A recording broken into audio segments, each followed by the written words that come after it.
Hello सांग माने जमिति कलरा गोटा मसला करा जाए जमिति से हाँ बेसर दिहे से भाई मुझे छचिंद्रार गोटा मसला करची बेसर वाला। तो छचिंद्रार गोटा मसला छचिंद्रा को काटिकी धोईकी ताकू मझे टिके कट मारिकी रखिदेली। तो मसला रे सेमती देली जहाँ देखिले आपण माने जीरा सोरिष सुखला लंका अदा टिके रसुण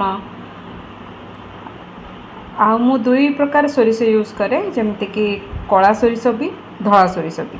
तो से मसला को कौन कली ना बाटी सारी ताकू टिके तेल आ फुटण पकई ताकू से मसला को हलदी गुंड लुण टिके पकई ताकू मसला को टिके भाजी देली जेमिता तार पानी अंश छाड़ी एवं मसलाटा भल से भाजी जमती पूरा भरिला माने देखंतु मुझे कट मारी छचिंद्रा रे।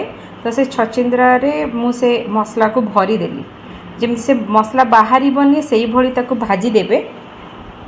तो मसला को भरी सारिया परे पुणी कौन कली ना कड़ाई रे तेल पंचफुटन टिके पकेइली मु प्राय पंचफुटन यूज करे।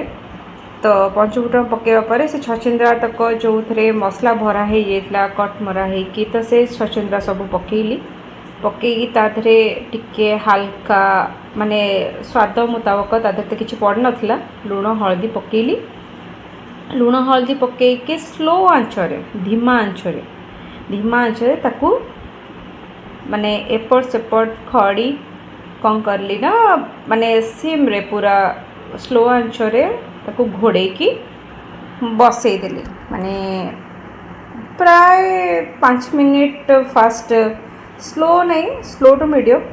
तो से आंचरे बसई कि ताकू घोड़े देली घोड़े की ताकू से मीडियम हल्का मीडियम फ्लेम रे किछि समय बसेबा पर ताकू बाहर करके पुणी एपट सेपट खड़ी देली खड़ीबा परे एमती टिके लेउटा लेउटी किछि समय गैप रे आपण माने करिवे जेमती कि माने सेटा तारी देहरे ही माने से तेल रे ही भाजी हे जिवो जोटा कि मो स्वामी को भारी पसंद आम घरे भी भारी पसंद करती एमती भजाटा।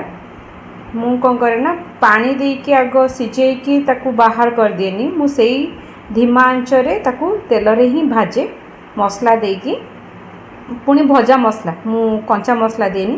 तो एमती भजा भजी करके देखंतु तार कलर केते बढ़िया आसीगलानी। तो सी भी सिझी गलानी छचिंद्रा तक बढ़िया से सिझी गलानी तापर तार कलर भी चेंज हो गलानी तादे लुण हल्दी भी ता ऊपर पड़ी जोटा कि तार टेस्ट एनहांस करिवो। आउ देखंतु लास्ट लुक आउ खाइबा का बहुत मस्त थिला बहुत भल लागिला।